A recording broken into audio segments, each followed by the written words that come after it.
Yada yada yada. This is our 5th try in hoping things will go smoothly. Might have to manage chat with my cell phone. It's not the ideal situation, but OBS does not want to seem to load our chat into the system today. So let's see. Another thing I could do is I can manage it through Twitch, but it still doesn't seem to be working correctly in Twitch either as far as loading the chat. So I can see the chat is still working on my phone. So what we're going to do is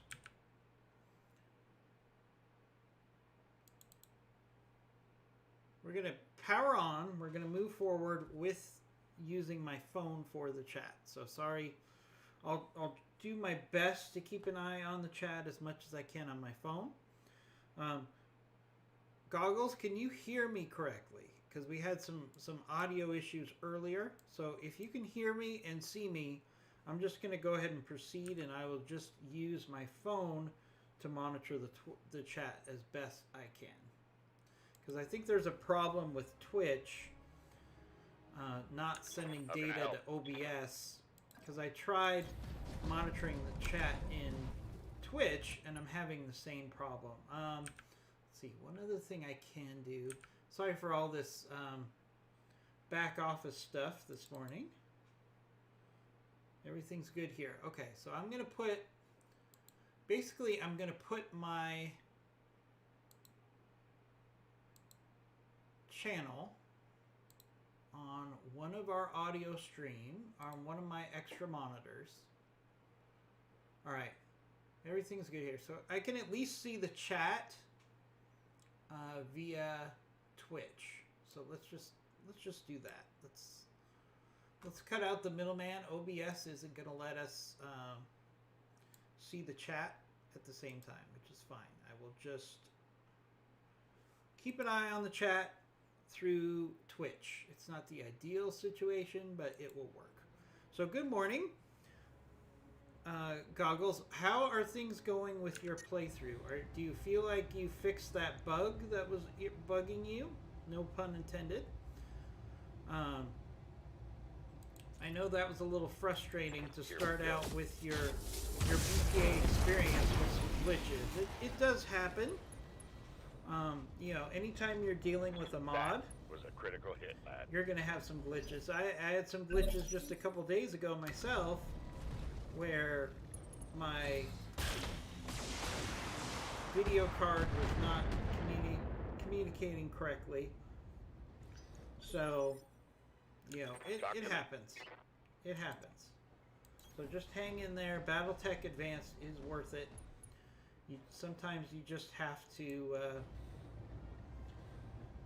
deal with some challenges in BattleTech sometimes. It's okay. We're BattleTech strong. All right, let's finish off this challenge. Goggle says the bug is fixed. There was a fix on Discord that addressed it specifically. I posted the info on your Discord as well. Thanks for the help. Hey, M. Simmons, thank you for joining us this morning. Sorry for some technical difficulties earlier. We're having some... Roger that. I think what's happening is there's a disconnect between Twitch and OBS. And the data from the OBS chat room, or the Twitch chat room, is not going to OBS. So I'm just going to monitor the chat while looking at our stream.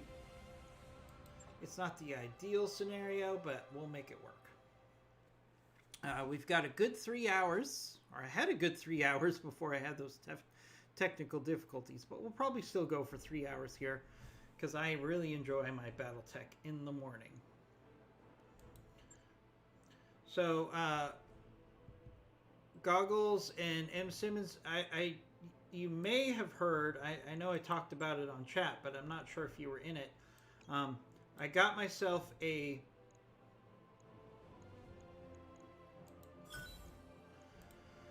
brand new streaming computer, top of the line. So I was really excited. Saturday has lots of challenges. Yeah, it does feel like Twitch has things that it does in the background on Saturdays that makes Saturday streams a little more challenging than weekday streams. Um, so I got my new gaming computer yesterday.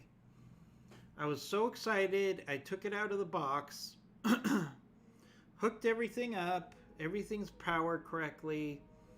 And then I hooked it up to the monitor, and it's not recognizing the monitor at all.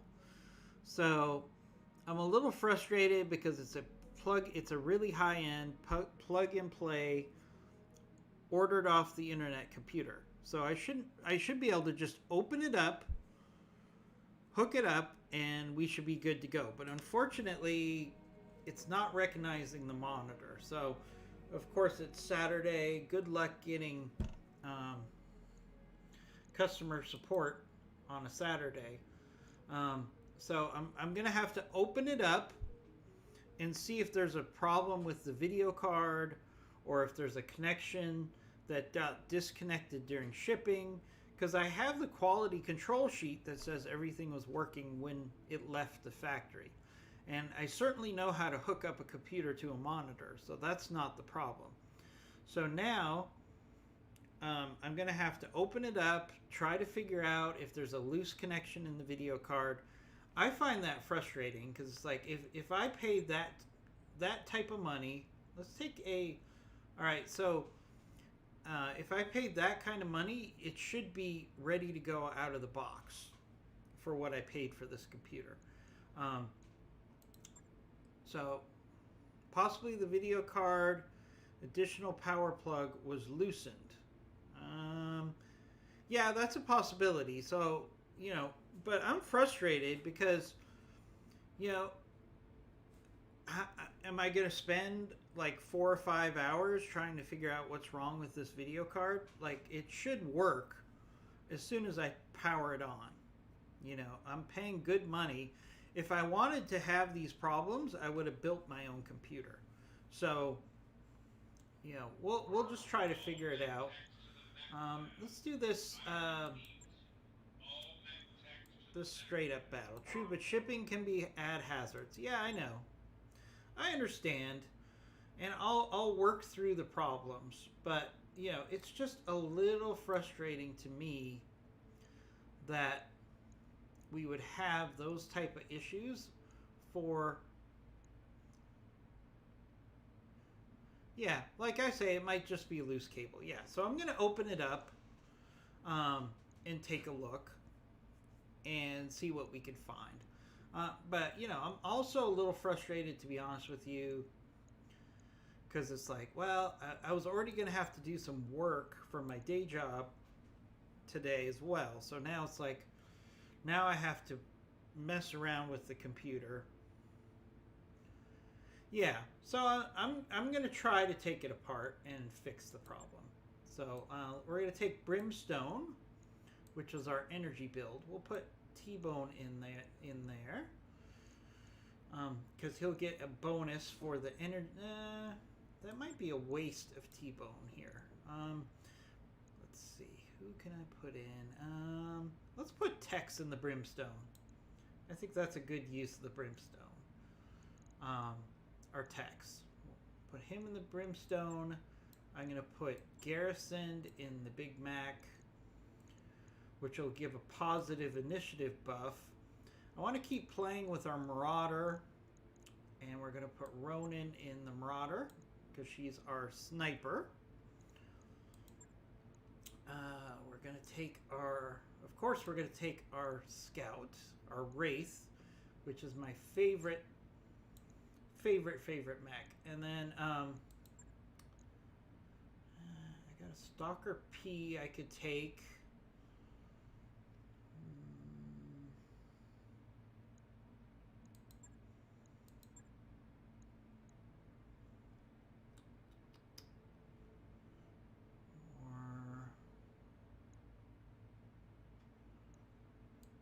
you know what? We'll take our archer. We'll just take our archer.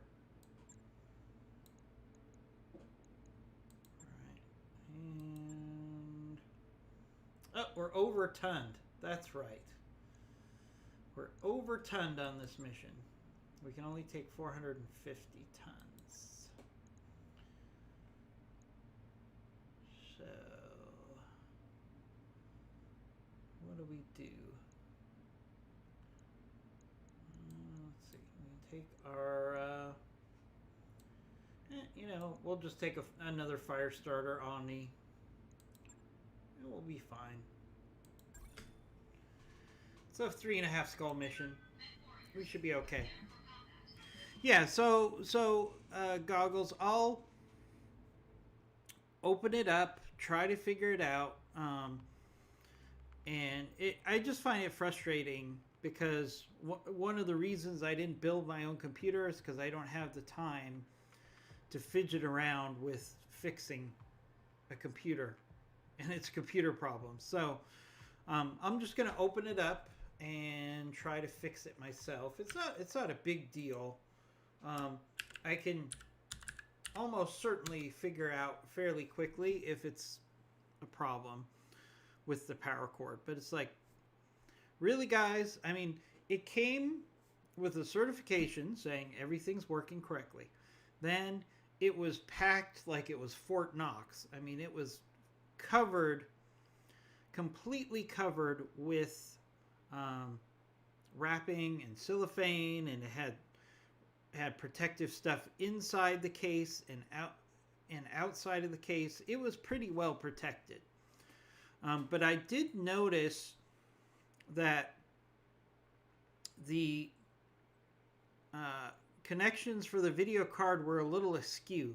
Like I had to wiggle it a little bit to get the connection established. So that might indicate that the video card is just loose and I need to go in there and fix it. So I'll be playing around with it. It's not a big deal because I'm actually waiting for RAM anyways. So I'm actually I'm not going to use that computer for streaming until I get the RAM, which comes on Tuesday. Because right now the gaming computer, the new gaming computer only has 16 RAM, which is not sufficient, in my opinion. Never seen anything like certainly not if I'm going to be streaming. That's not going to work. Commander. Alright, so we got a straight up battle here. So we've got a new destroy enemy lance, way over there. Enemy reinforcements, which are these vehicles. We have a support lance, and we have a support lance too. So let's do our math, our favorite math before we start the mission.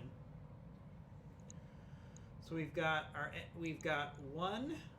4, 8, 12, 16 enemies on this map.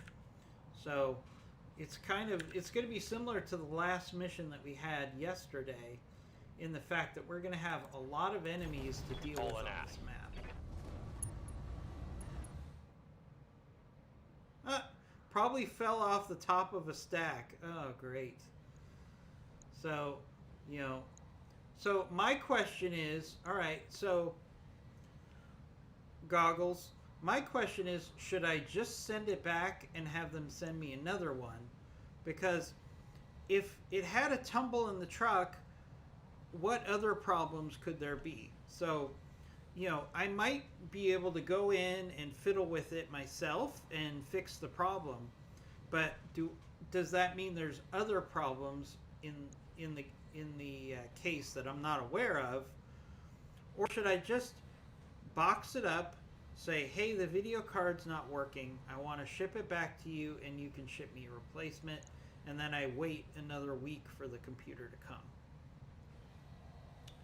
It's all solid state, so no, it should be fine. So Google's, what you're saying is just go in, see if I can find the problem. If I can find the problem, then just make the correction and then just keep an eye on it for a while to make sure everything else works correctly. I think that's probably the best answer here. Ooh, there's look at this. So this weapons carrier has MRM-90. So we got to take care of that weapons carrier first, or very quickly. Full complement on enemy. Oof, that didn't go well. Negative damage. So, I mean, I could do that. I mean, I could, if I could get in there, Google says, video cards are heavy and it may have dislodged from the motherboard. Now that you mention the skewed connections. Yeah, it was just slightly skewed, so I had to, like, fiddle with the HDMI to get it in. It wasn't seated correctly, so that might just be the problem. So I'll go in. The truth of the matter is, if I could get the video card seated correctly and we can get it going, I was going to spend a couple days loading all of my games on from Steam and all of the software, including OBS, and then I was going to wait for the RAM anyways before I actually use it for gaming. But I just found it a little frustrating last night. I was all excited to play with my new toy, and it wasn't working. So, Affirmative. I guess in the big scheme of things, it's a small problem. So, Goggles, thank you for talking me off the ledge there. And I'll just open it up later and see if I can fix the problem. I just find it a little frustrating. Again, this was not a cheap computer.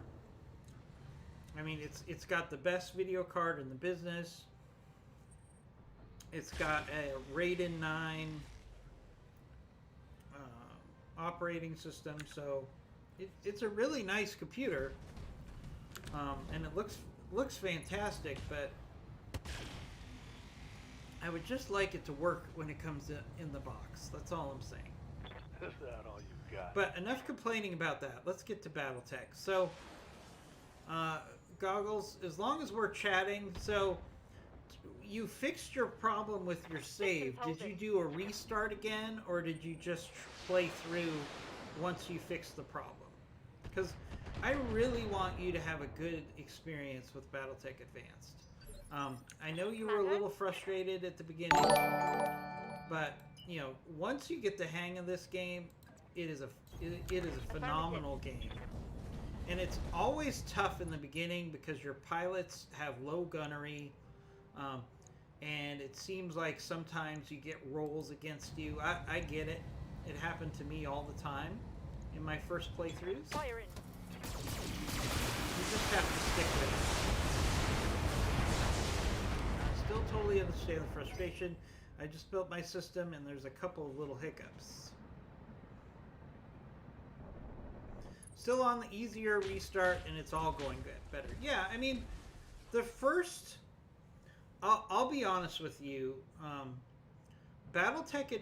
When I first started BattleTech Advanced, and I'm going to be complete blue, that's MRM-90, I've got to take care of that weapon carrier. Or he'll just chew through my armor like there's no tomorrow. When I started BattleTech Advanced, Ready for orders. I had already played some other... I'd played Rogue Tech for a while. I'd played all the DLCs for BattleTech. I felt very confident. And then Understood. when I started BattleTech Advanced, I will be the first to admit it kicked my butt a few times. So, you know, you have to kind of stick with it and work your way through BattleTech Advanced a couple times. And then you'll find that you're successful once... Alright, so we took out that weapons carrier. So you snagged... so Google says he snagged a Hollander, and income is steady. Minimal damage. Pilot injuries are a bigger deal, but it's all good. So, Google's that Hollander, is it the Gauss Hollander, or is it the AC-10 Hollander? Because that's really nice. And I do agree, One thing you have going against you is right now they recently tweaked the injuries, especially where you now get the bleeding injuries. That's a relatively new change to the mod, and that has definitely increased how many injuries that you have, and it does make it harder in your start if you're dealing with a lot of injuries. The good thing is Damage minimal. early on in your playthrough, sometimes pilots are they're disposable, and I don't mean that in a bad way, but if you do have injuries on a pilot, you can always hire some new pilots early on, and you can recover from it. But if you lose a pilot later on, it's much more impactful. So that the AC-10 Hollander is good, but the problem is that they really have limited ammo. They have the Hollander in general has significant ammo challenges, as you've probably figured out. So, that's the biggest downside of the Hollander. It's a lot of firepower for its tonnage. Speaking of firepower, nice strike from that Corsair there. But the AC-10 Good to go. Hollander is not as good as the Gauss rifle because On my way. you could do a lot more damage with the Gauss rifle AC-10 than the AC-10, obviously, and that will add up. Because the problem with the Hollander is once it runs out of ammo, it's not really very useful for you. Alright, so we got a Shrek. So we've got a whole bunch of vehicles that we still have to fight our way through here. So let's get a tag on this roughneck.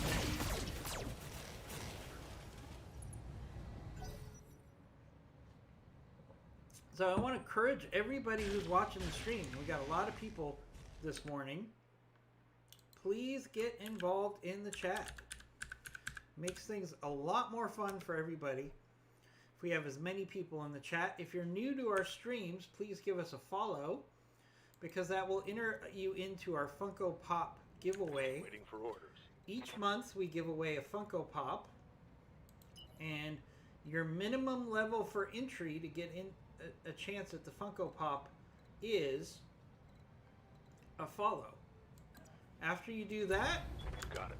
you have one chance in, I don't know, right now we're up to 3,800 followers. One chance in 3,800 to win, which is a heck of a lot better than the Super Lotto tonight. Speaking of which, that reminds me, I need to go out and get my tickets for the Mega. Waiting for orders. And believe me, I know that the lottery is a scam. It's not lost on me. But hey, if I could spend $20 to have the feeling that maybe, just maybe, I'll be set for life for a couple hours, it's fun. The lottery is kind of a fun thing. What's really fun in kind of a twisted way is when you hear stories of people who win and then they try to keep it from their spouse, for example. I find that hilarious. Fire it. I read a story a couple of months ago about this guy who won the lottery. Watch my heat. He kept it secret because he didn't want to split the money with his Getting wife. banged up pretty good. So he actually Receiving you. didn't claim the prize because that would be a dead giveaway. So he kept so it was a mystery for like 6 months about who won the prize, because they knew that there was a winning ticket. So the guy won, and then he kept the fact that he won the lotto a secret from his wife, and then he immediately filed for divorce, and she had no idea why he filed for divorce because they didn't have any issues. So he filed for divorce, He waited 6 months to select to win the prize. Then he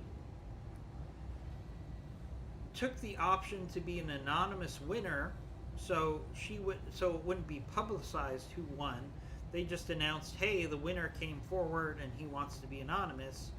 And then during the divorce proceedings, he kept avoiding providing his legal document, his financial statements, for 6 months while he tried to hide the money.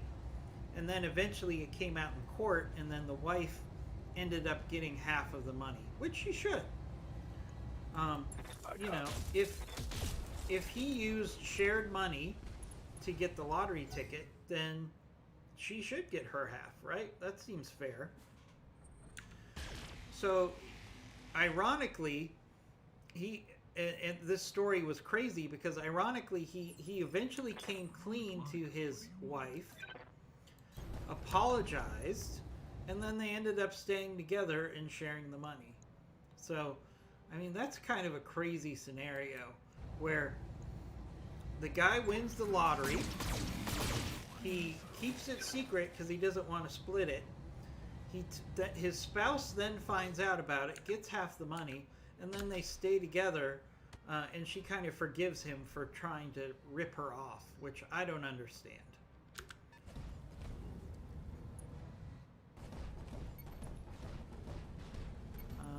M. Simmons says he got a scam call involving Amazon Prime. The call said an order was placed for $100 from Nigeria. When I asked them to cancel the order, they instantly ended the call, and it was an unknown number on the phone. Just an FYI. That's crazy. There's lots of scammers out there. I mean, the sad thing is I can't even answer the phone anymore because probably 9 out of every 10 phone calls are scams, at least where I live. And they all use local area codes. So if I don't know the number, I have to wait for someone to leave a message and then call them back because I don't want to deal with all the scammers. So yeah, M. Simmons, I can completely relate to that. Hey, Andre, thank you for joining us as always. That could have been worse. Did you post any new art? I haven't checked since yesterday. I would love it if you gave us a head up when you come into chat. How can I help? Give us a heads up about your art that you post, because we have a art gallery that we set up in our Discord where anybody who wants to post artwork or pictures or anything of that nature that they want to share to the community, you can post it on the chat room. So just an FYI to everybody. So enough talk about scammers and lottery. Ordnance received. Let's play some BattleTech here, because I just want to relax. Alright. Alright, let's see if we can finish off this Rhino fire support tank. We've got a lot of enemies on this map, so we need to take out some of these enemies very quickly. Some heavy damage. Fortunately, we've taken 2 of these vehicles out, but the thing is we're going to have wave after wave of enemies coming at us here. Andre says, I started to use animal poses and came out better, and maybe it's cheating. No, I don't think that's cheating. So anybody who is not an artist, and I am not an artist, I would suggest you check out the art gallery we have on our Discord, because Andre Roger that. does a really good job. You can kind of see the process. For some of his drawings, he shows like where he does a 3-dimensional version, and then a more detailed version, and then a final detailed version of his drawings. So I think it's really cool to see his process, how he creates some of these drawings, because I'll be honest with you, my drawing ability is the same now as it was in 6th grade. I'm horrible. My flamer is empty. do not ask me to draw something. It Got a will lock look on me. horrible. Yes, Commander. It will look horrible. About the only thing I'm good at drawing is tactical maps and strategic 10-4. maps in military style, because I was trained to do that. So I can, and mostly that's just boxes and circles and arrows. I can handle that, but anything that requires detail in artwork, forget about it. Target I locked. don't have that ability. So, I think all of us have different abilities and strengths and weaknesses in life, and I think that's what makes humans so amazing.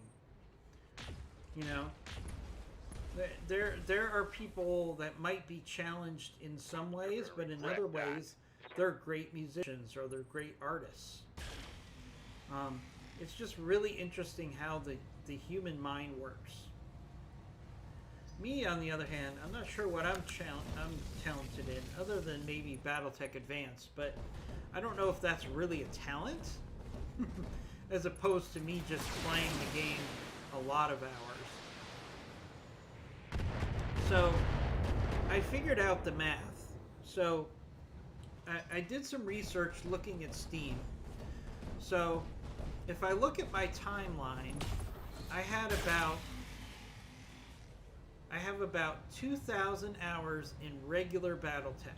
Reporting. And I have about 35, another 1,500 hours in modded BattleTech, whether it's Rogue Tech or BattleTech Advanced or Expanded My armor's in 3025. bad shape. So that's my experience I'm breakdown. taking some serious hits. So sometimes Damage. people Minimal. tell me, hey, when you're playing, it looks really easy, and then when I try to play, it's hard. And a lot of that is just, you know, working through Going full throttle. and learning how to play the game. It takes a while. So don't get frustrated if BattleTech starts out as difficult in the beginning. That's just part of the game. I was hoping to get rid of that Shrek there. Critical hit, Commander. Better me than Lady Arana. No, we got a primitive Heliopis. Looks like it has a sniper. Or that might be a thumper. That might be just one thumper that it has on it. Alright, so we got a lot of enemies here, so I need to focus in on what we're doing. Need to focus in, because we've got a lot of enemies coming at us. So we still have 12 enemies coming at us. We've killed 4. And we still have 12 enemies coming at our 6 mechs. So it's still 2-to-1 odds right now. I'm showing minor damage. Orders. We still have to use every trick in the book here. Fall in So behind let's me. get into it. Alright, so we got a Hostile. And we've got this Roughneck. Let's work on this Roughneck. Aye, aye. The dual Gauss followed up by the dual PPCs of the Corsair is a very nice combination, because Receiving you. the Gauss rifle firing first should open up Ordnance structural received. issues for the enemy, and then the PPC shots can actually go through in and hopefully cause critical damage. So there's no bad side to that. Let's see. Ooh, we got a Bellerophon. I haven't fought a Bellerophon yet. It's got 2 large lasers and an SRM-4. Not too scary. We've got an excavator mech. We've got this Heliopis. We should probably get For an alpha a strike. tag on that Heliopis. Oh, we missed on the tag. Thank you for the follow, Mayak Poras and Dark Evil Streamers. Dark Devil Streamers. Sorry about that. I'm not looking at the chat my regular way because OBS is a little buggy this morning, so I have to use our Twitch stream. So it's a little harder to make out names. So sorry about that, Dark Devil streamers. Thank you for joining our stream. All right. Let's keep working on that Heliopis. Want to get sensors impacted on him because he's going to be firing that thumper artillery piece, so it's very good that we get sensors impaired on that Heliopis. I'm receiving you. Alright, Mad Max is our sniper, so let's see if we can't start eliminating some enemies here. Now, I don't want parts of this roughneck, because this roughneck is useless. So, whenever you have a mech that you do not want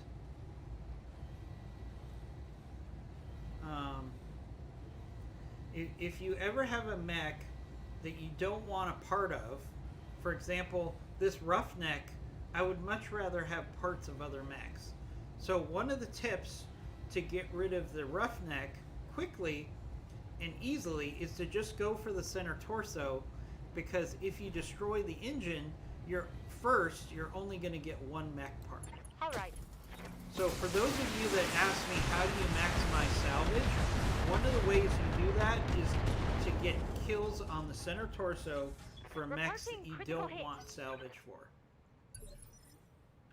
Because that will limit the number of parts that you get in the random drawing for that mech. Alright, so we got, alright, let's hit the Heliopis here.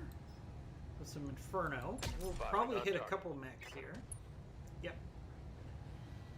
That was a nice Inferno strike, because we got multiple enemy mechs hit by it. Oh, we got a Grasshopper. Alright, so we got a lot of enemies just kind of flowing in here. We're still outnumbered 2-1. And it's probably more than that if you factor in tonnage. Alright, so let's push up our Brimstone, because Brimstone here is our disabler. So whenever you have a mech that's primarily focused on disabling the enemy, you want to move him obviously as close to the enemy as possible, as quickly as possible. Keep peppering that roughneck. So come on, chat. You're quiet. If you have any questions, put them out there. If you want to talk about what you're doing today on this holiday weekend, put it out there. Let's have some chatter in the chat room. All right, enemy. All right, the Heliopis just destroyed himself, which is good. Mech with a big bucket. Looks not unusual. Are you talking about his head? That mech with the big... Oh, you're talking... Okay, so you're talking about the excavator mech. So this is an aggro mech, which was just released in the latest update. So let's take a look at that. So this is an aggro mech, which is a mech that is designed for industrial uses, like farming or construction or logging, that they turn into a battle mech just because that's the only thing they have available. You just made a terrible mistake. Reporting minimal damage. So aggro mechs, as a class, you know, are very underpowered.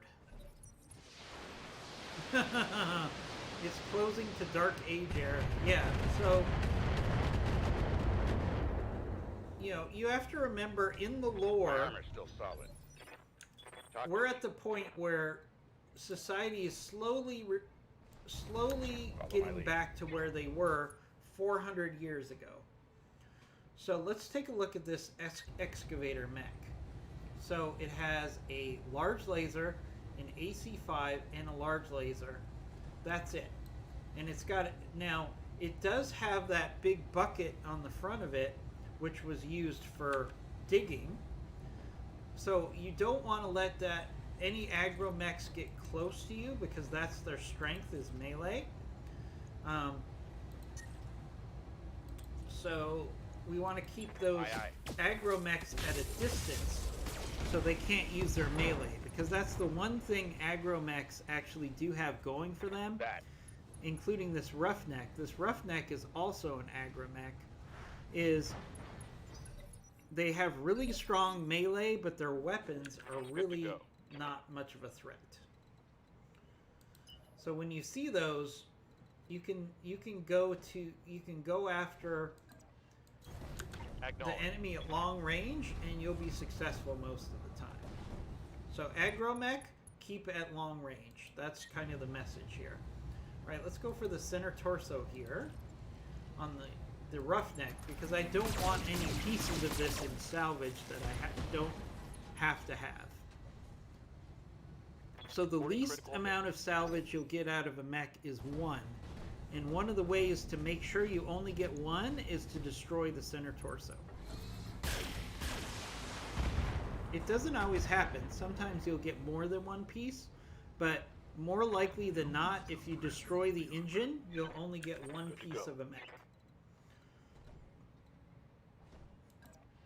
Which kind of makes sense, because you're blowing up the biggest part of the mech, right? So that makes sense that you would lose that. Alright, let's see if we can finish off this roughneck with a nice center torso. Precision strike. Let's see if that works. No, we ended up missing completely. Not good. Not good at all. We got a lot of mechs that are slowly making their way up the hill. The good thing is some of these mechs are very slow, so we're taking out the faster mechs while the slower mechs are coming towards us, which is not a bad strategy here.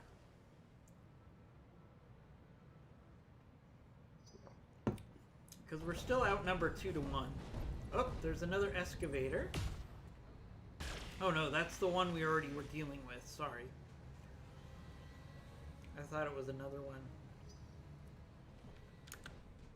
Wow. So these enemies just keep coming. Alright, so here's a Heliopis with Arrow 4 launchers. So that's a pretty big threat. We're going to have to make sure we take care of that quickly. Lots of heavy mechs on this mission. This is supposed to be a 3.5 skull warm-up mission, and it's looking more like a 4.5 skull mission, just because of the number of enemies that we're facing here. Not necessarily the most dangerous enemies, but we're just facing a lot of them. Alright, so here we go. We have our sniper.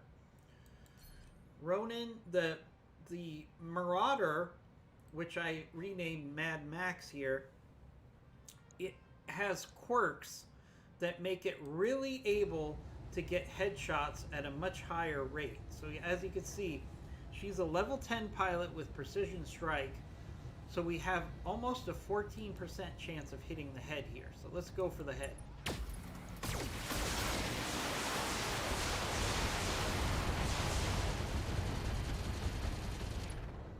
Trying to get all of that grasshopper, because that's really good salvage.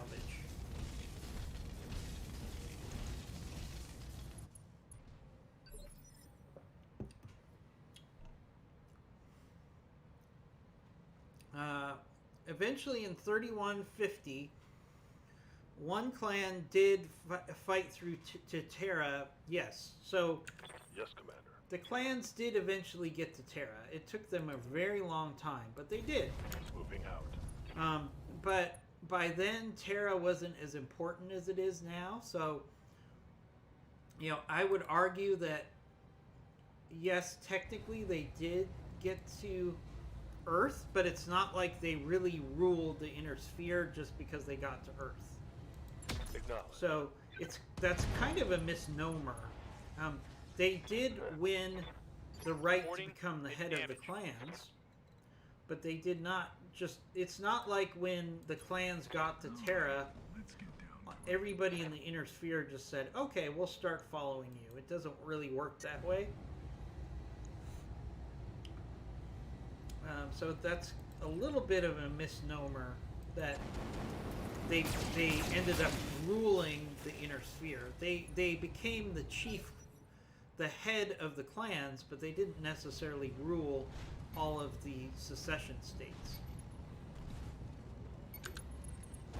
And when they did take Terra, it was a mess because it had been fought over by the World of Blake, Comstar, the Inner Sphere so many times that Terra was kind of a wreck by the time the clan got there. It wasn't very useful. It was no longer the center of the Inner Sphere anymore. It was kind of like a marginally You've got my attention. okay-ish planet, if that makes sense. Alright, we got a lot of enemies coming in here. A lot of enemies coming in hot. Alright, let's do some multi-target, because we need to get some enemies off the map here. Alright, so let's send this. Let's use the PPCs to engage and hopefully finish off that rough, or the Gauss rifle to finish off the roughneck. That's what I meant. All right, there we go. So another enemy off the floor, off the battlefield. We got impaired sensors on the grasshopper, which is good. But Andre, thank you for bringing up that lore. So they definitely did become the leaders of the clan space. But I wouldn't say that they became the leaders of the Inner Sphere, because for the most part, the Inner Sphere didn't understand why the clan thought Earth was so important. Because the Earth was a planet that had been fought over many times, many times. And its actual societal impact and economic impact was pretty marginal by the time the clan got it. It was really just symbolic for them to say, hey, we're the best clan because we captured Earth. That's really what it came down to. But it didn't necessarily say, hey, here's your key to the Inner Sphere just because you took over Earth. Because the Inner Sphere Society pretty much doesn't care about Earth by the time that the clans took Earth. Andrew said, I just don't know, do humans manage to restore power to travel between the stars? I've also heard that many star systems were cut off for space traveling. So, Andre, what happened there is one of the most finite resources for the Inner Sphere was not battle mechs, although they were hard to find. It was actually ships that had hyperspace drives, the Battletech version of hyperspace drives. The Fujita drive, something like that. I can't remember off the top of my head right now. Waiting for But orders. so any ships that had drives that were able to let it jump from system to system were very rare. So those were transport ships and battleships were the only mechs that had those drives. So as they became rare,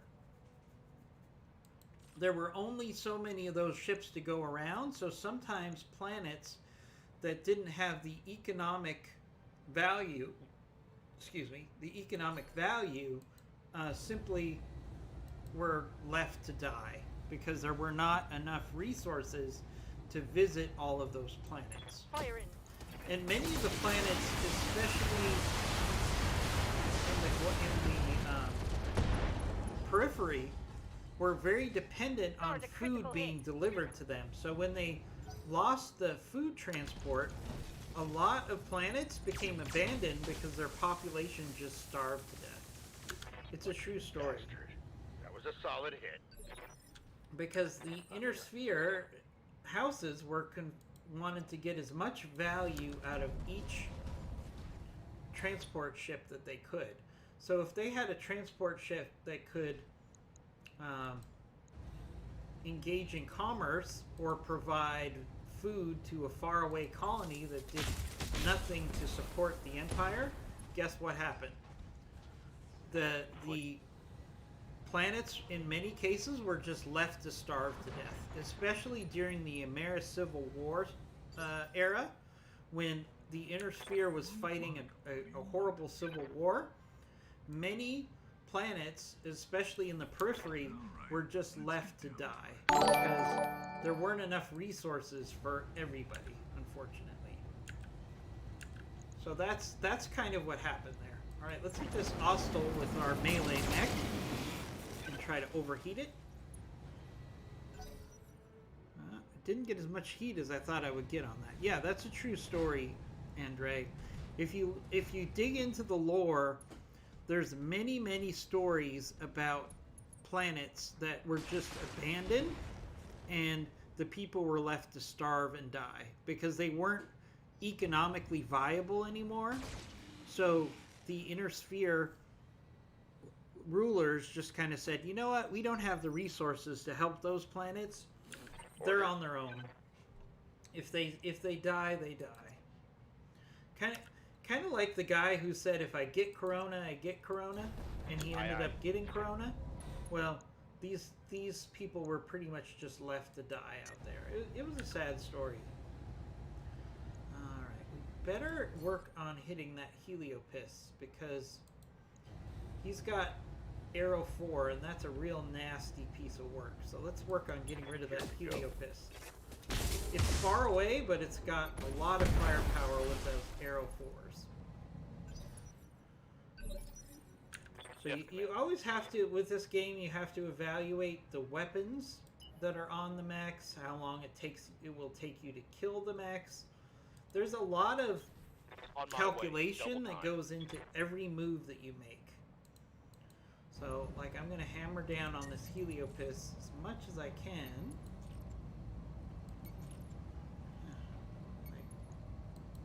Wraith keeps overheating. I'm not sure why.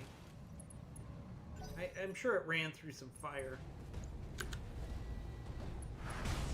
Oh, there's the Bellerophon going in for melee on a Corsair. That's probably not going to be a winning proposition for that Bellerophon. Alright, let's use our Firestarter here to flank.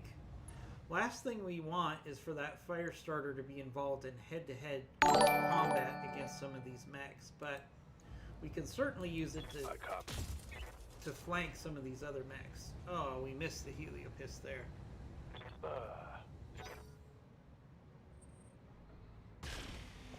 Hey, Andre.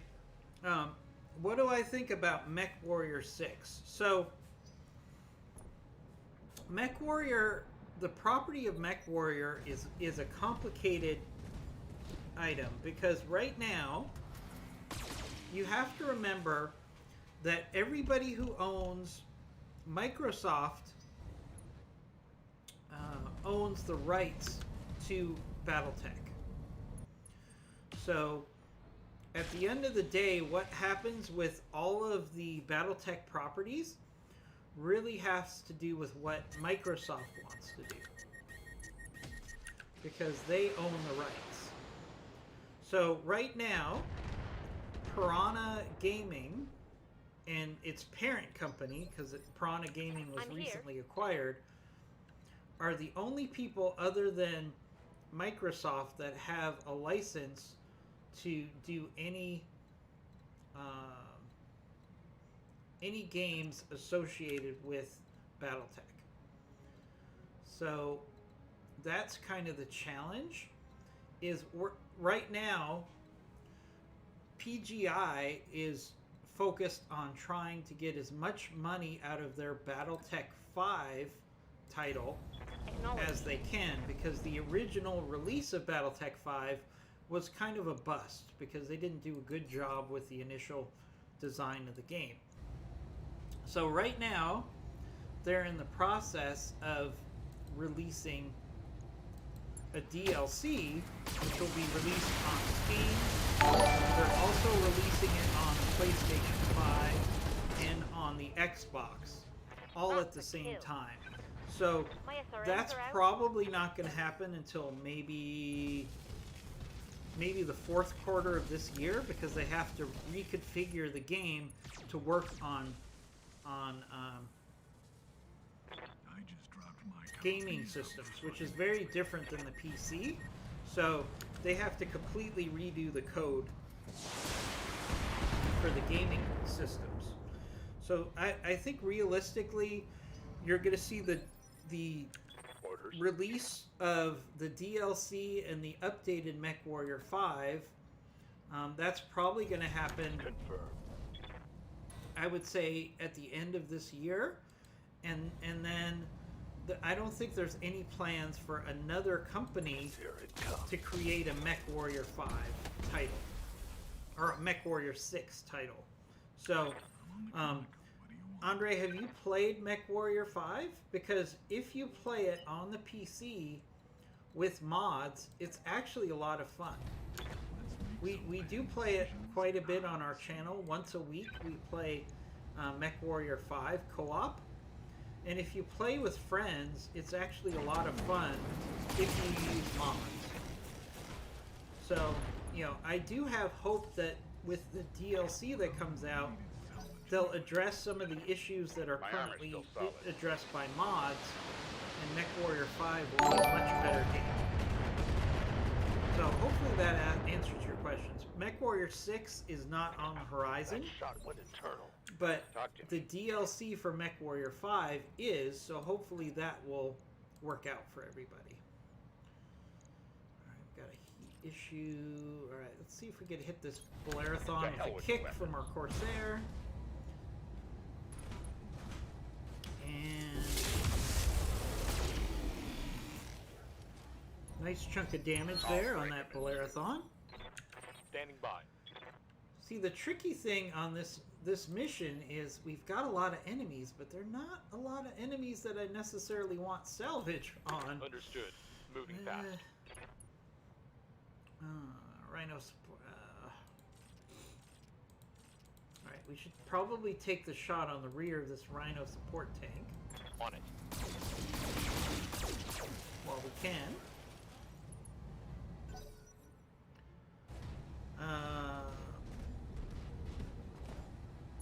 Alright, so Andre says, as far as MechWarrior 5, yes, I liked it even without any mods. I liked it even the raw version. I think I'll be able to buy MechWarrior 5 in the spring so I can join you. So, so you haven't played it, so you've just watched gameplay of it? Is that what you're saying? Yeah, MechWarrior 5 is a lot of fun if you play it with mods and if you play it with friends. It's not a lot of fun if you play it by yourself. In fact, I played BattleTech or MechWarrior 5 by myself for a couple months, and then I was like, why am I still playing this game? It's not even that much fun. And then I went back to spending more time playing this game. So, but I do like playing MechWarrior 5 with friends, and if it's heavily modded, it fixes a lot of the problems with the base game.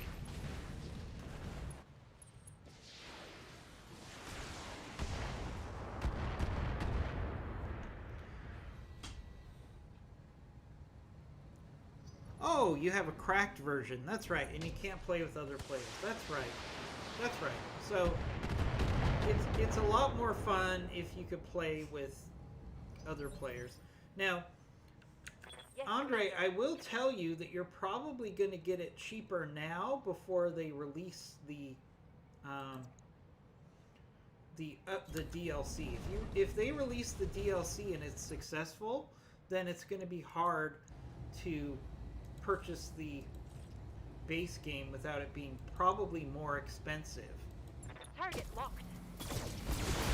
So if I wanted to get into MechWarrior 5, I would probably go on to Epic Games right now, because it's actually at a discount on the Epic Games Store. And then I would buy it before it comes out on Steam, because if it comes out on Steam with the DLC, it's probably going to be full price. Ready for orders. So if I was looking to get into MechWarrior 5, I would probably buy it right now on Epic Acknowledged. before it comes out on Steam. Because you're going to get the same updates that you would get if you bought it on Epic. Alright, let's see if we can get rid of that. See if we can get rid of this I goblin have the here. advantage. Nice rear That shot hit there. something good. I'm on the clock. What do you Maybe want? I'll do it now, but I'll call my sister to talk about it. Yeah, I mean, I would think about it because, Andre, MechWarrior 5 on Epic Games was a bit of a bust because it didn't get as much popularity as they were expecting. But when they released the game and then they put it on Steam with the DLC, if there's a lot of interest, it's going to drive up the price. Right now, they're probably not having anybody buy MechWarrior 5 because it's been out for I think 6 months now, and it kind of had a lukewarm reception. So, or it might be more than 6 months. It might be 9 months since it came out. Got my attention. So I would buy it now. You're going to get a cheaper price than if you wait until the DLC comes out. Because then, if the DLC comes out and it fixes a lot of the problems with the base game, then people are going to be interested in the game again, and they'll raise the price. Vehicle down. The poor bastard. So I would see what the price is on Epic Games. I would guess it's like $30 right now. But when the DLC comes out, it's easily probably going to move back up to $50. Because right now, nobody's buying Copy it. that. Because the people that are interested in BattleTech have kind of bought it, and they're like, yeah, we don't like it Aye, aye. very much.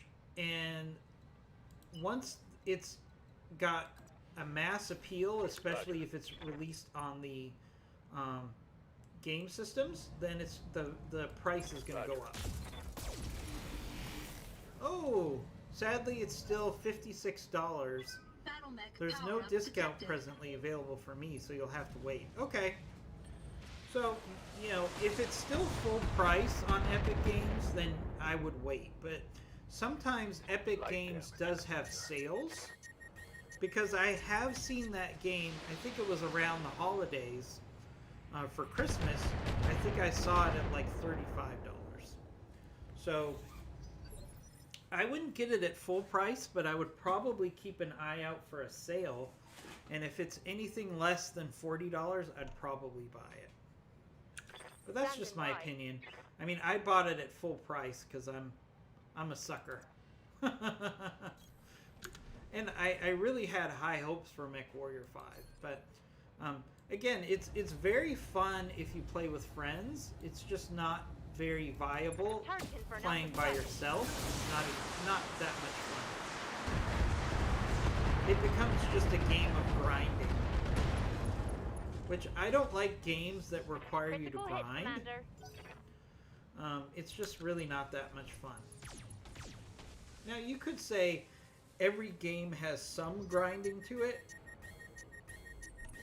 but MechWarrior 5 without mods is very grindy. MechWarrior 5 with the Standing by. mods that we play with is actually a lot of fun. So, you know, it comes down to what you're looking for in a game. Just like anything else. Let's see if we can finish off this Helio Piss. Still got that arrow launcher, so we need to get rid of that. Although it's so hot right now that I think if it shot the arrow, it would probably blow up. Alright, let's get down to it. This has been a really long, grindy mission itself. Speaking of grindy. I mean, I don't feel like this battle is... I don't feel like I'm going to lose. But there's just a lot of enemies we have to fight through here.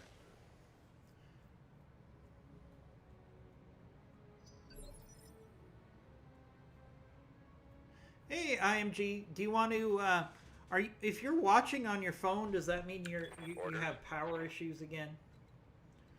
Just asking. Why don't you give your input on the MechWarrior 5 history? Because IMG is our MechWarrior 5 expert on the channel. He knows MechWarrior 5 far better than I do. So, IMG, can you give us your thoughts on MechWarrior 5? Whether people should buy it now, buy it later? What do you think the DLC will do? Here we go.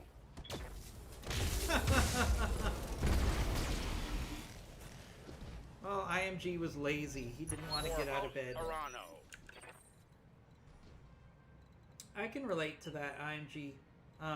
When I woke up this morning for the stream, I was having internet problems, which is why the stream started a little later than normal. And I got to tell you, there was a part of me that was like, well, you know, if I can't fix the internet, I can go to bed. I can get more sleep. So, Good to go. you know, we all have those moments where we just want to relax, On maybe my way. get a little extra sleep. All right, let's see if we can get knocked down on this excavator mech, because he was on the verge of falling down. There we go, knocked down on that excavator mech, which is just hilarious with that big digging mechanism on the front.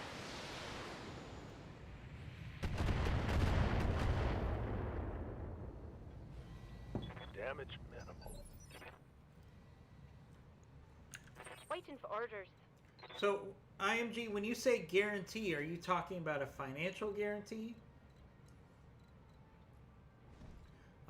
Because that tells me right there that the fact that PGI accepted the exclusivity was kind of a warning sign, like, hey, this game isn't very good and we should try to get as much money as we can when we can.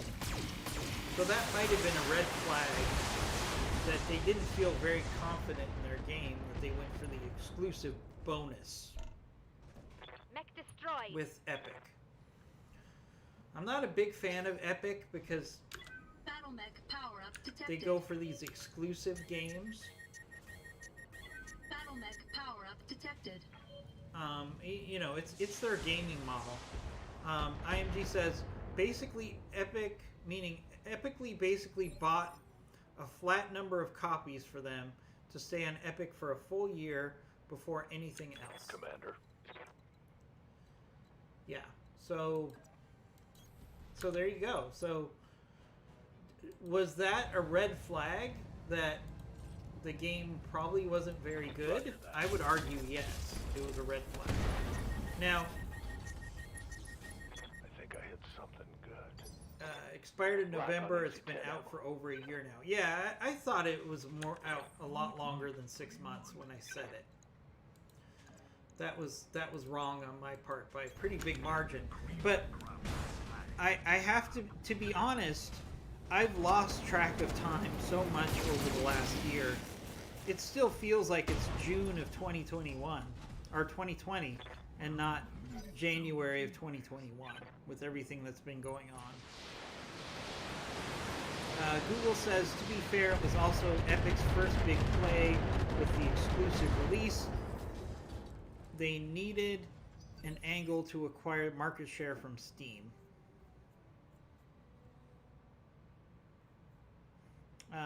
Let's see.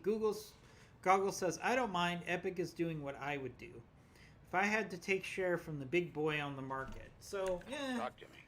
I don't know if making Steam out to be the evil empire is really really true. I mean, the Steam platform, you know, it's kind of odd. You got the meat of it. Oh, okay. So IMG and Goggles agree Confirmed. that, you know, it was a viable strategy for Epic Games. And I don't disagree. The question is, how much money did Epic Battle mech Games down. make from the deal? And how many of those digital copies are still sitting on the stock in the stock room, virtual stock room of Epic Games because that game didn't perform that well. Aye, aye. That's one question I would like to know is how many copies did they purchase from PGI and how many copies are still sitting on Epic Games digital stock room? Enemy vehicle right? eliminated. Ready for orders. And PGI has a lot of problems right now. So they just got acquired. And their largest moneymaker is MechWarrior Online, which is completely a wreck right now on many levels. So PGI has a lot of financial issues right now. They just got acquired, so they have lots of money, but you know their flagship product, which is MechWarrior Online, is not performing well right now.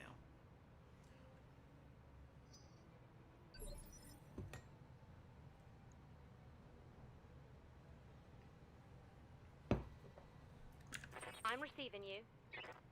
Yeah, I mean, there's a part of me Order acknowledged. that still looks back to the good old days where you would walk down to the software store. Yes, I know I'm dating myself, but you would walk down to the software store, you would put down your deposit for a game 2 months before it came out, and then when the day it came out, you would physically walk down to the store and pick up your physical copy of the game. I still wish we were still doing that.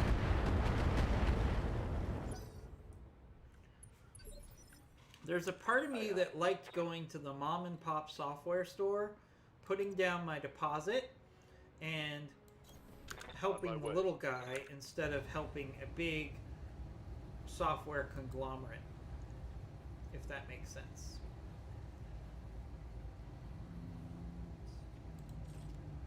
Let's do a precision strike here on that hostile. We're actually close to getting this mission done. I'm glad I had you guys to talk to because this mission has been a bit of a grind. Solid. That's true, Goggles. I do remember when you would go get the game, and then there would be a problem with the CD, and you would have to go back and get another copy, and they would fight you about it. So, you know, nothing was perfect back then, but I just get nostalgic. You've got my attention.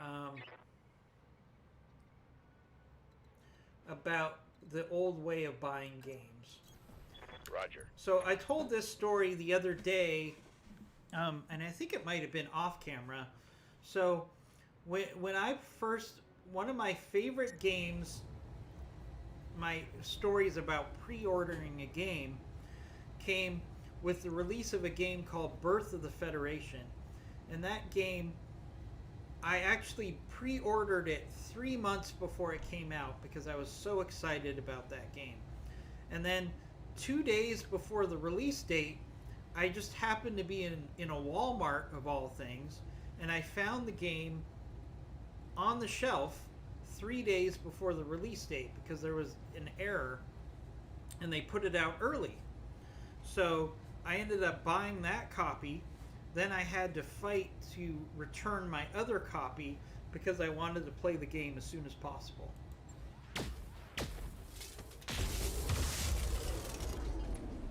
Follow my lead. You were brave, I'll give you that much. God, this heat. Yep, the local computer store. Those were the days.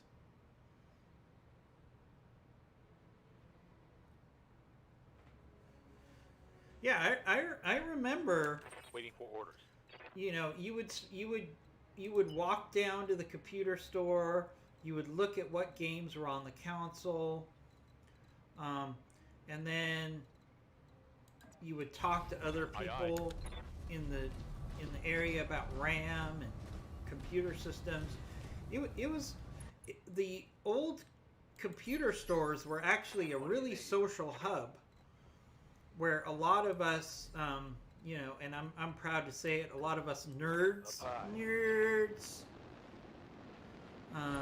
we're hanging out and interacting together. So, you know, I'm here. we did lose that, but then again, we got Discord. So, I guess you could argue that Discord is a better version of the local computer store. When you think about it. Speaking of that, IMG, if you're available at your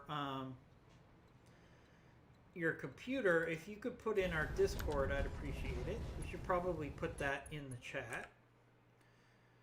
And also encourage everybody to get involved in the chat room. We have some pretty good discussions going on in there, so let's make this an interactive. Let's make this our Nerd Hub.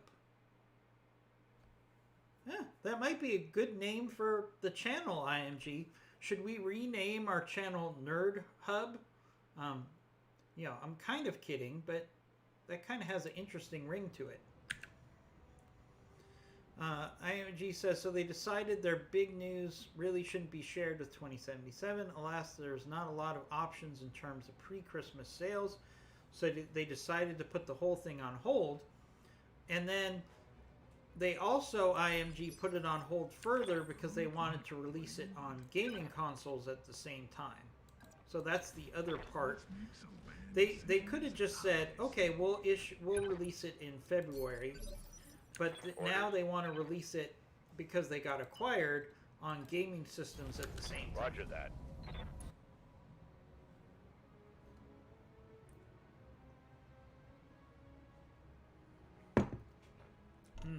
Well, Andre, only buy MechWarrior 5 if you think you want to buy it. Not necessarily just to play with us. We play Wednesdays at 9 o'clock. And we certainly can rotate people into that MechWarrior 5 game. I don't want to speak for IMG because technically it's his stream. But in my mind, you know, if we had to rotate people into that stream, I think it would be fun. Personally, if I had to rotate out and just play, moderate the chat, I would be fine with that too. So, buy the game because you want to buy the game, not because you want to play it. And there are lots of people who play MechWarrior 5 on with their friends, so you can certainly find people to play with.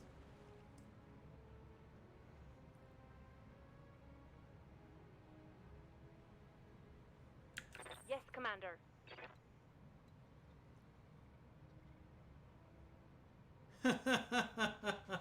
Well, see, Goggles, everything happens.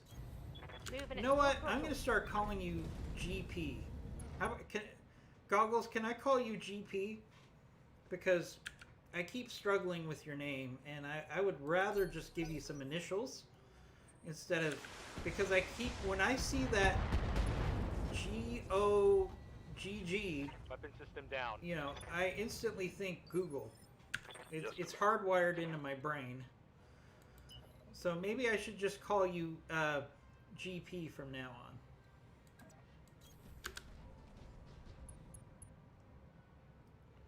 Yep, we're all fans of BattleTech Advanced, obviously. You know, and really exciting, for those of you that haven't heard yet, they're re-engineering LAMs in the next release of BTA. So LAMs will actually fly and transform in the next release of BTA, which will probably be in a month or so. We'll have LAMs that actually fly around and transform and do ambushes, and they can fly across the map quickly. All the things that they did in lore, they'll be able to do instead of just being mechs that look weird and jump. So I'm really excited about the LAM release. It's going to be a lot cooler than the Battle Armor release, in my opinion. The Battle Armor was a letdown for me. Standing by. Fred Flintstone? I'm supposed to call you Fred Flintstone? Affirmative. All right, um, I'm telling you, GP, you've got, you must be a big thing because you've got multiple nicknames. Engaging target. He's called Goggles. He's called GP. He's called Fred Flintstone. Clearly, GP is big time. He is big time. Roger. But hey, anybody who spends the time and energy to join us on our channel, you guys are all big time to us. Because we really value you spending time with us on our channel. Alright, so we got this Marsden. Let's do a direct shape charge shot here. That does a lot of damage. There we go. That Marsden got taken out, no problem. That's one less. All the same guy. Well, we like that guy quite a bit. Mission successful. So, IMG, if you get a chance, can you put the Discord into chat? Just in case anybody's new and wants to join our Discord. So, question on the table, for those of you in the Discord, should we keep our name Commando Gaming or should we change it to Nerd Hub? Because that kind of sounds like a cool name. I have to say, Nerd Hub, I kind of like the ring of that. IMG, what do you think? Because you could change your name in Twitch every 6 months or so. So, should we change our name to Nerd Hub? Because that kind of sounds like a cool name. I kind of like it. I have no problem with that label. And anybody who's on Twitch, we're kind of nerds. I mean, we might as well just accept it. You know, I kind of embrace that myself. Some people might not, but I do.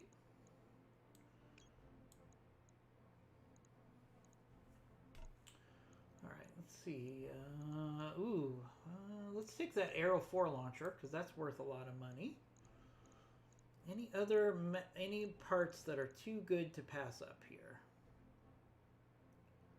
Oh, there's already Nerd Hub would be fun with me. Oh, Nerd Hub already has. Oh, okay, so we could do Nerd Hub. But I don't know. I don't know. Ooh, I want these MRAM 30s more than I want these mech components. MRAM 30s are very hard to find. So we're going to take these MRAM 30s. MRAM 30, MRAM 30, MRAM 30. We can find something nerdy. How about Nerd Gaming? Is that it? Is Nerd Gaming a name that's available? Ooh, Apollo. Oh yes, I'm going to take the Apollo. I'm going to get rid of the Arrow. Because I want the MRM 30s and I want the Apollo guidance system. This is a classic case of where you take components even though they're not worth as much as the mech parts. Because components are hard to find. Some really good components like Apollo are very hard to find. Yeah, I think we should find.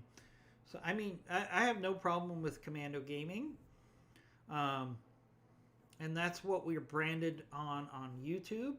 But you know, something that embraces our inner nerd is fine with me too. Maybe we'll come up with some names and put it up to a discussion on our Discord about what our name should be, because you guys are all a part of the family. All right, so we got no damage out of that mission, right? Oh no, we did get some minor damage.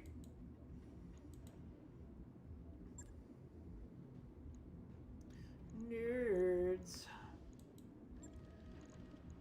Nerds, nerds, nerds.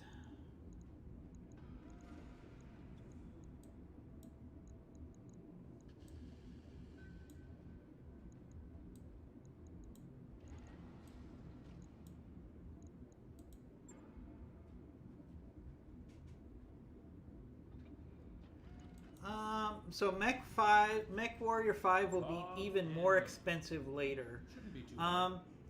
IMG, we're having a debate about whether people should buy IMG now. Not whether they should buy IMG.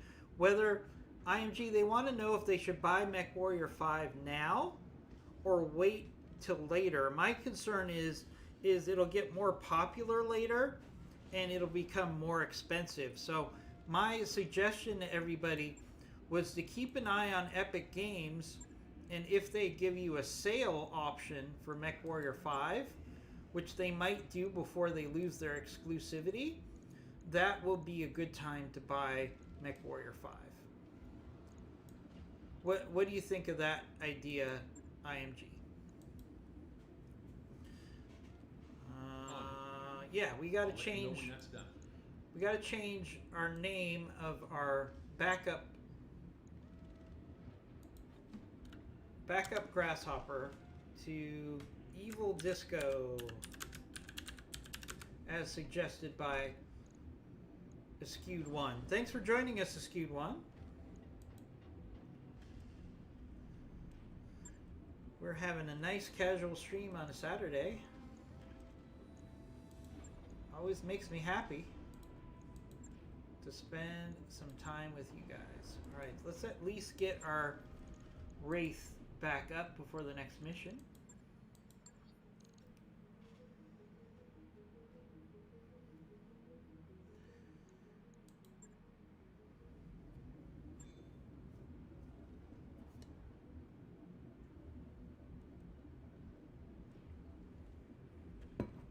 Oh, you've been so you're the responsible for our IT issues. IMG, I'm having a problem with OBS today where it's not bringing the chat information over from Twitch. So I'm having to actually watch the stream so I can see the chat. So just an FYI, if you're going to stream later, that's kind of a known issue today. Alright, so we got an attack and defend. I do like attack and defend missions. We've got stolen goods.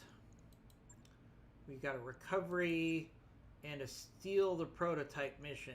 Let's do the attack and defend.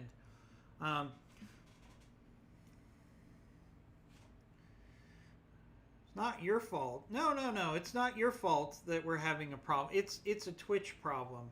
So it's not you, IMG. I wasn't saying it was. So let's take this attack and defend mission because it's one of the most common questions I get for BattleTech and BattleTech Advanced is people have a really hard time with the attack and defend missions.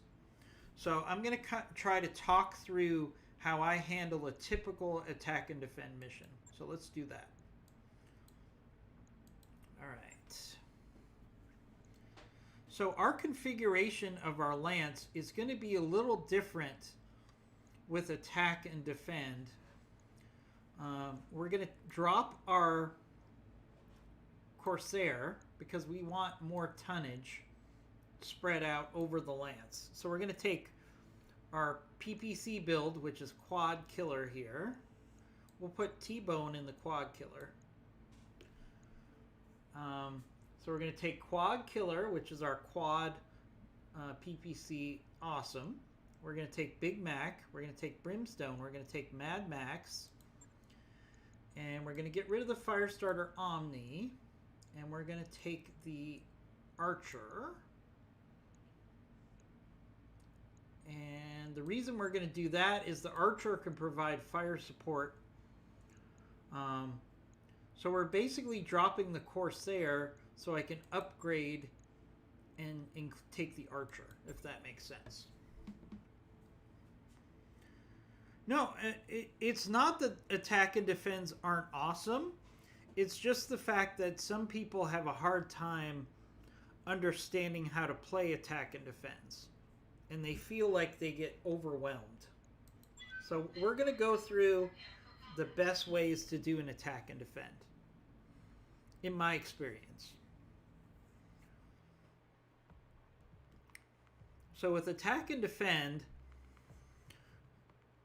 what you really want to do is, it kind of reminds me of real-time strategy games, in the fact that I like to move my lighter mechs out and go towards the enemy, and then I want to use my heavier mechs as kind of a battle line in between us and the enemy that's coming to destroy the base.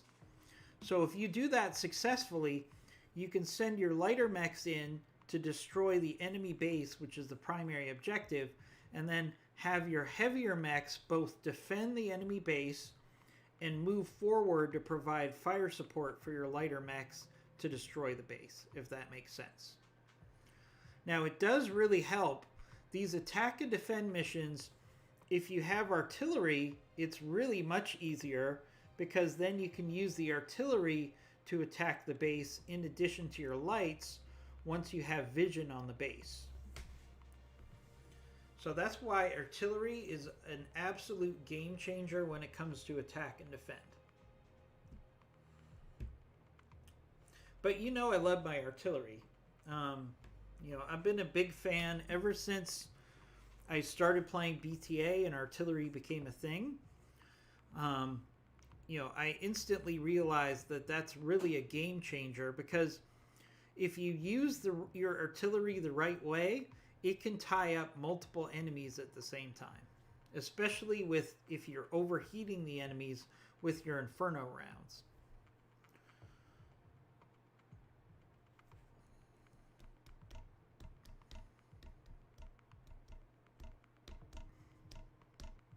IMG, I don't think you have any streams on the schedule today, but were you thinking about maybe doing a stream later? Just curious.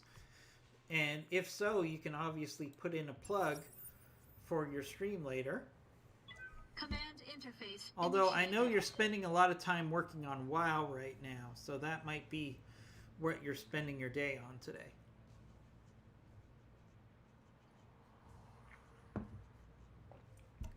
Alright, we're tasked with taking down a base that's been captured by Davion terrorists. So keep in mind, we're in House Kurita space, and Davion and House Kurita really don't like each other on the borders.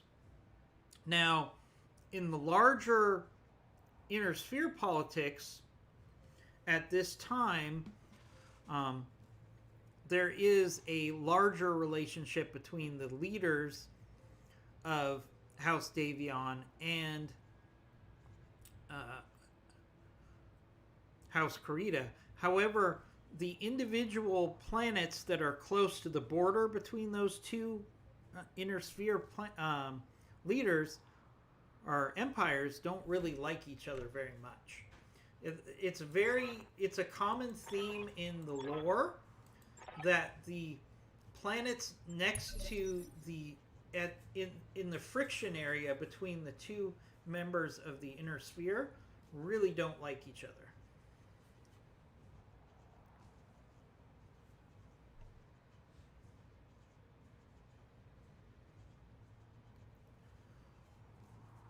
Yeah, IMG, you certainly don't have to stream today. You're not on the schedule. I just wanted to ask. All right, so let's look at the map. I always look at the map. So the enemy base is here. We need to defend our base, which is here. On this map, enemies will tend to come from here and here in a straight line to attack the base. So what we're going to do is we're going to start by sending our light mechs immediately towards the enemy base. Understood. So in this case, it's really the backstabber is my one light mech that I have with me. So as he moves towards the enemy base, he's going to get sent tags on the enemies that are coming in to attack our base. But he's going to keep moving past the enemy to destroy the enemy base. Waiting for orders. Alright, so that gives us a tag, which means we can move up our other mechs to both provide fire support for our light mech and to move in towards the enemy. We're going to save our disposable ammo here and just go with lasers.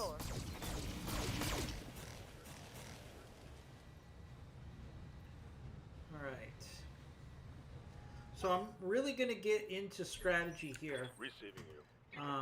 So chat, please interact with IMG and talk amongst yourself. I'm going to try to explain step by step how I engage in attack and defend missions. Alright, so I want to save my Inferno rounds to involve multiple mechs. So let's just use a HE round here, and we'll probably miss. Attacking from Let's see. position. Ah, we got a little damage in. Alright, so one of the benefits of an attack and defend mission is you do have friendly turrets working for you. So that's another reason that you can be aggressive about moving your defense force out towards the enemy base, because your turrets are going to help capture some of the enemies that might slip through, or attack the enemies that are slipping through. I'm on the clock. What do you Alright, want? now Brimstone, since Brimstone is a melee mech, we're going to move him at top speed towards the enemy. High speed. Anytime you have a disabler or melee mech, you gotta move it towards the enemy to make the most of its weapons capabilities. There's no way around that.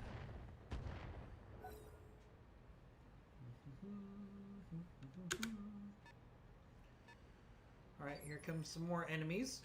Aye, aye.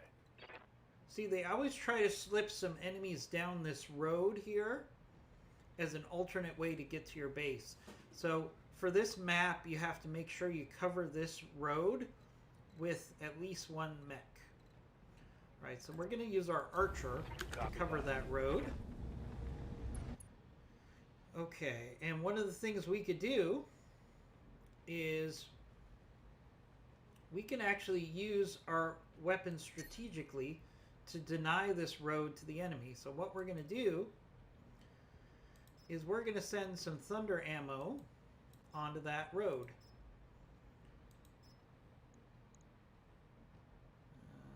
Why are we going to overheat? No, we should be fine. Why did I shoot a laser? I shouldn't have shot a laser there. That's weird. So basically, I'm denying that road to the enemy with thunder, My heat sinks can't take much more. which is really going to help defend that back door to the enemy base, our base. So I've talked before about having two different types of resources available to your company. So you have tactical resources, which are your brawlers and your direct fire mechs, and you have strategic resources, which are artillery and LRMs. So you want to use your strategic resources to change the map in your favor as much as possible. It's not going to be the... Right, hopefully we're not going to shoot... No. See, I can't take this shot because I would just be shooting... Probably shooting our artillery in the rear, so we're going to just pass on that shot. See, the enemy's trying to move some of their mechs down that road, which we put the thunder minefield on. So the archer can actually defend that road by itself just by putting a whole bunch of thunder rounds on that road. And that eliminates one of the ways the enemy can come at us. Receiving you. Alright, so let's push up. Again, our light mech's job is to get to the enemy base. That's his number one job. So he's going to sprint past. He's going to sprint past. They're spread out around the facility. Yeah, we knew about that. Yada, yada, yada. And as we sprint past, we'll put another tag and some laser spam into this hunchback. But our Wraith is not going to stop. It's going to keep moving towards the enemy base. Every round, it's going to move towards the enemy base. Alright, let's move up our sniper. Coordinates received. Alright, I don't necessarily want hunchback parts. So we're going to actually do a center torso strike into the center torso of this hunchback, so we only get one part of hunchback salvage. Hunchbacks don't do me any good right now. I can sell them, but I would rather get better mechs to sell anyways. Looks like I'll need a new target. Okay, so now we only have one hunchback part from that mech. That's a good long-term decision because it's going to maximize our salvage later on. Okay, so Orders. our artillery's moving up. Location confirmed. Now our artillery can attack many things on this map, but one thing we can use it to do is start doing damage to the base. So we could actually use our Inferno to hit the base at long range and start doing damage over time with fire. So that's what we're going to do.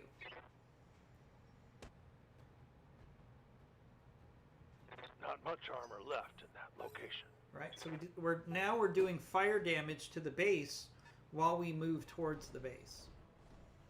Makes it very easy. Because by the time we get to that base, half of it will be destroyed by fire. Alright, let's move up Brimstone here. Alright, Tex. I guess you could shoot at that Firestarter Omni or the Blackjack. Probably more important to defend the base is to get rid of this Firestarter. So we'll shoot at the Firestarter there.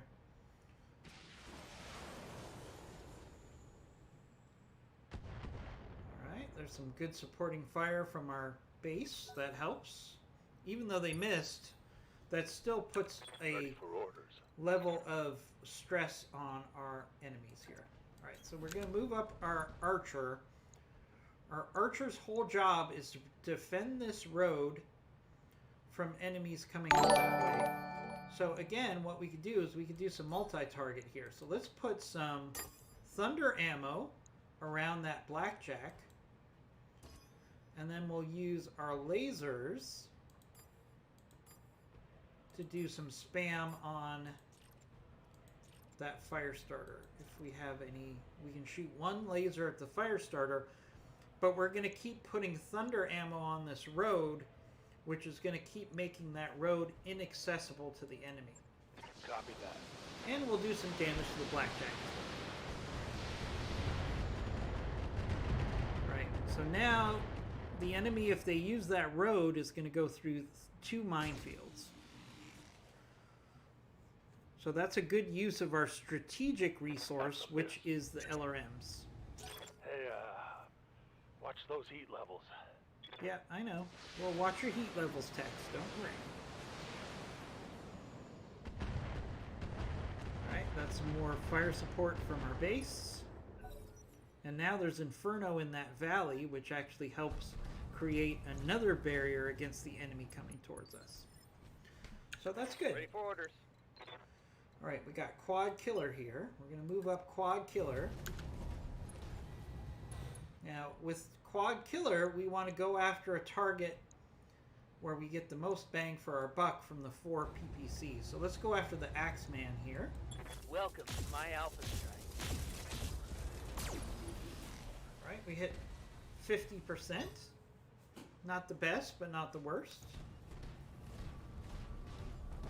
I can live with that.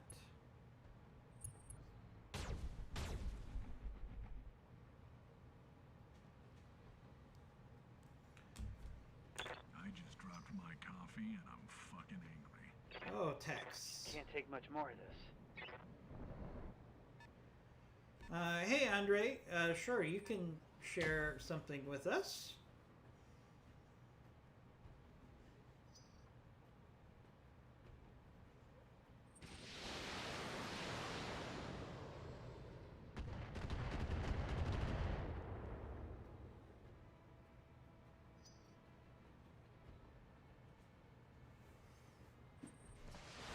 Well, I mean, that's not all you have to do, Andre, and I'm sorry to hear that you're estranged from your family. You know, I always recommend that people try to, especially with everything going on right now, you know, we should try to maintain our relationships with our family. You know, even if we don't agree with everything that our family members do, I mean, we're still family, so we should try to maintain a relationship. But it's hard, I know. Alright, looks like Davian forces have the base turrets powered up. Yep, we knew that was going to happen. Yes, Commander.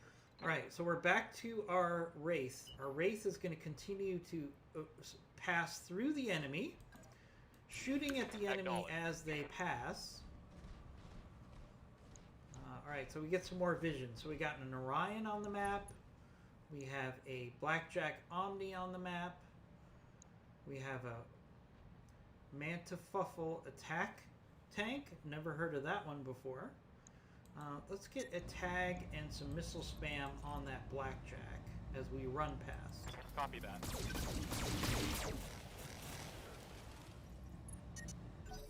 Watch my heat. I'm taking damage.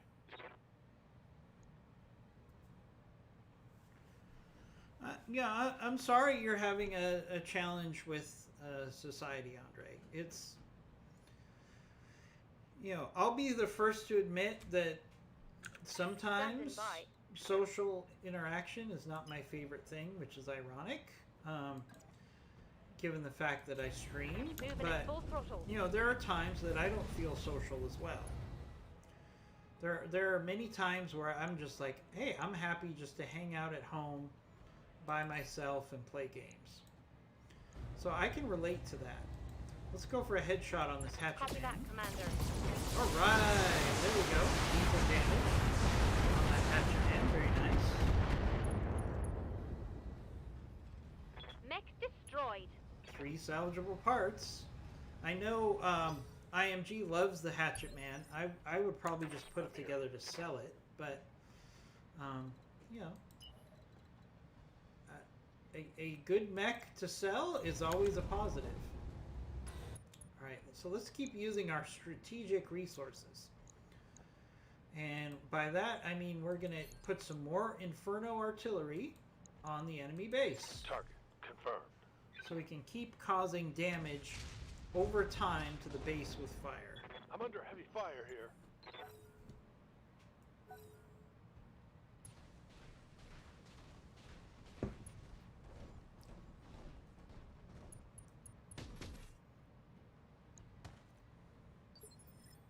So Andre, I thought you were in the United States. Are you still in Russia?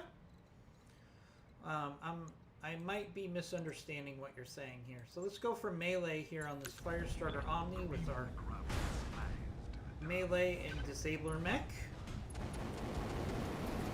We can't let this Firestarter Omni get past us and get to the base because it will do a lot of damage. That's one of the critical things about attack and defend, is even if it's a light enemy, you can't just let it go past, because Commander. even a light mech will do a lot of damage to Position your confirmed. base. Alright, so we got the Blackjack Omni. Alright, we're gonna do let's do our last round of Thunder ammo, and we're gonna do it in that valley.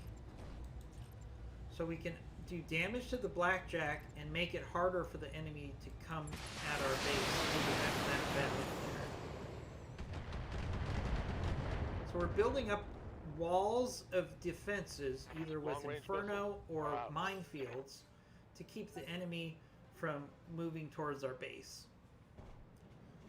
Oh, Andre, I didn't know you were still in Russia. So, my understanding of Russia right now is, are you in a major city? Are you in a suburb? Because I know some parts of Russia are very isolated from other parts of Russia. Especially parts that are away from the major cities. You know, you're pretty much limited to your own little part of the country as far as things that you can do and see. So I can understand that. Alright, so we got our quad PPC. What helps us make the most use of our quad PPC? Probably going after this blackjack here as fire support of our race as it runs to the enemy base. Wow, nice. We got lethal damage. Nice headshot on that blackjack. That was a lucky shot. We didn't even do precision strike, and we got a headshot. Very lucky. Alright, we got a 75 tonner. I wonder what that is. 75 tonner. That might be a downgraded stalker.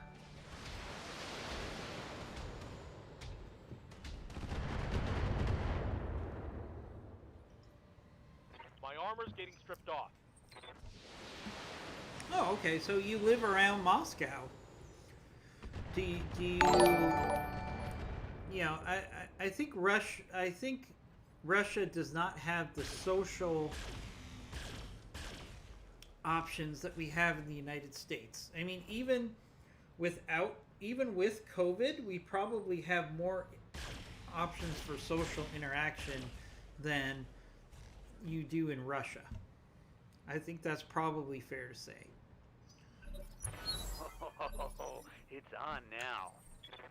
Alright, so let's keep moving our backstabber. Our backstabber is going to ignore the enemy and keep moving in towards the enemy base here.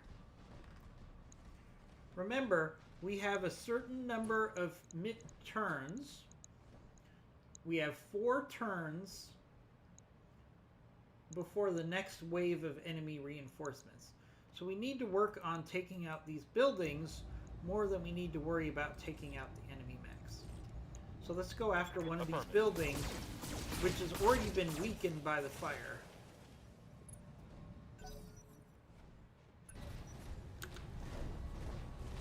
So, you know, it's hard. I mean, Andre, it's probably easier for you to interact socially with people on Twitch than people that are in your own small town.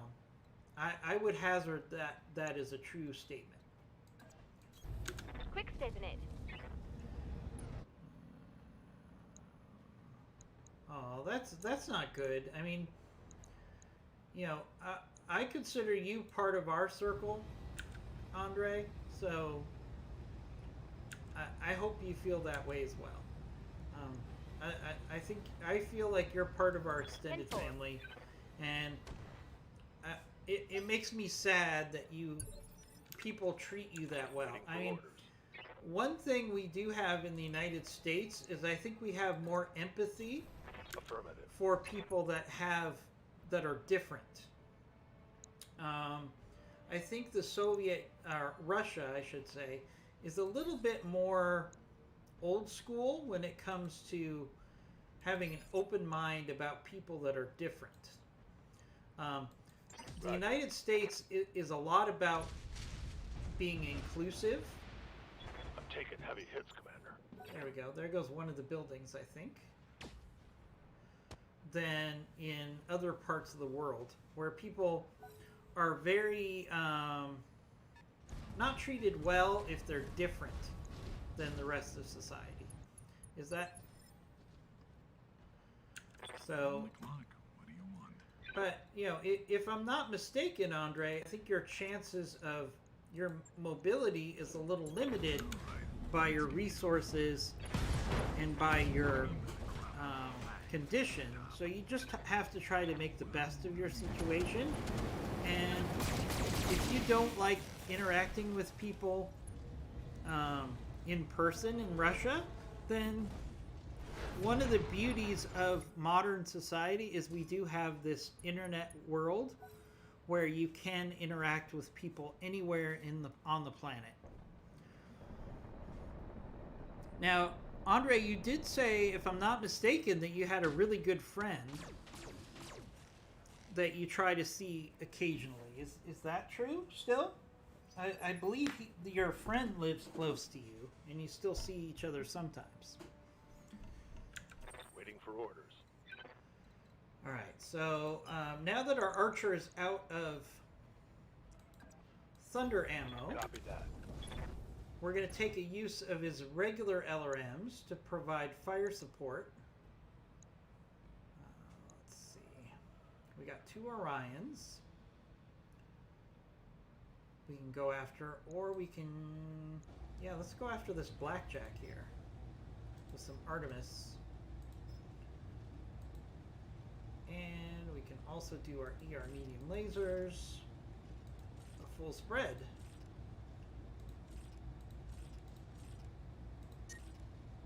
Or almost a full spread. Firing on target. That Blackjack can't take this much firepower, so that Blackjack should not be in the front lines. Oh, it's hard to see your friend due to time management. I can relate to that.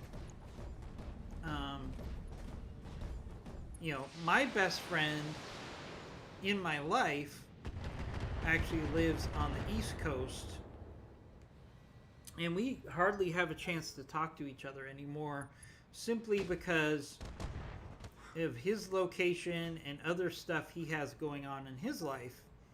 So, you know, we probably talk a couple times a week, but I still would consider him my best friend. So, I can understand that.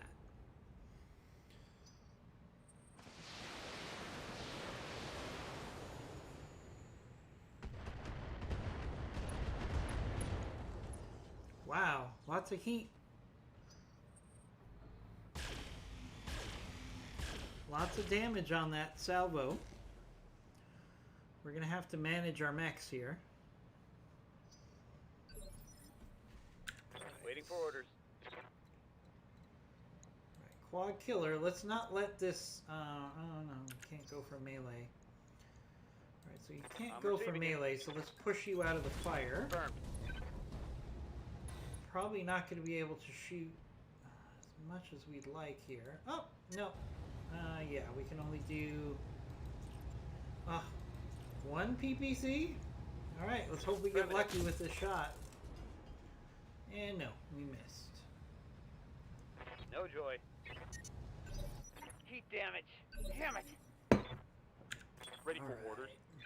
Alright, let's keep our Wraith evasive. Again, his primary job is to destroy the enemy buildings I copy. before the enemy can spawn additional mechs. So that is our primary target, is to keep hitting these buildings. On it. They've already been weakened by fire.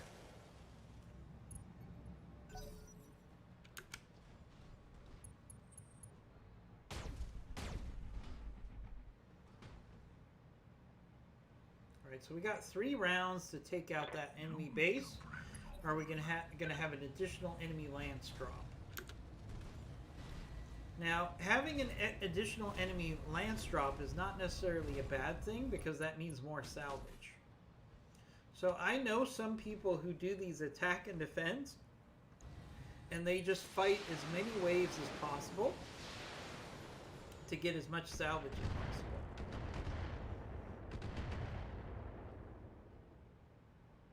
Light damage. Holding firm.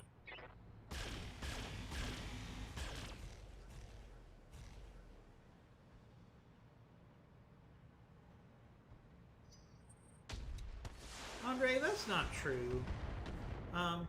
You know, I mean, I don't know much about your condition, but there's got to be people. I would try to look around for a support group for people that have your condition in Moscow or somewhere near you, and then Yes, Commander. maybe you can find